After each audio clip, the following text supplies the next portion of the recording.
करवीर तालुक्यातील निगवे दुमाला इथल्या विशाल अडसूळ यांचं रविवारी रात्री भुये इथून अपहरण करण्यात आलं होतं। या प्रकरणी अडसूळ यांच्या नातेवाईकांनी दिलेल्या फिर्यादीवरून करवीर पोलिसात अज्ञाताविरोधात गुन्हा दाखल केला होता।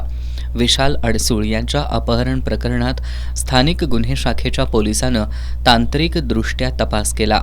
यात कुपवाड इथल्या श्रीकृष्ण कोकरे यांनी त्यांची मुलगी श्रुती हिच्याशी आंतरजातीय प्रेमविवाह केल्याच्या रागातून जावई विशाल अडसूळ याचं अपहरण केल्याची माहिती मिळाली। पोलिसांनी मंगळवारी अंकली पूल परिसरातून सासरा श्रीकृष्ण कोकरे याला ताब्यात घेऊन चौकशी केली असता कोकरे यानं मुलगी श्रुती हिनं आंतरजातीय विवाह केल्यानं जावई विशालचं अपहरण केल्याची कबुली दिली। पोलिसांनी तात्काळ मिरज परिसरातून विशाल अडसूळ याची सुखरूप सुटका करत सासरा श्रीकृष्ण, त्यांचे साथीदार धीरज पाटील आणि राजेंद्र कट्टेमणी या तिघांना ताब्यात घेऊन पुढील तपासासाठी करवीर पोलिसांच्या स्वाधीन केलं होतं। दरम्यान आज पोलिसांनी तिघांना न्यायालयात हजर केलं असता न्यायालयानं त्यांना 6 दिवसांची पोलीस कोठडी सुनावली आहे।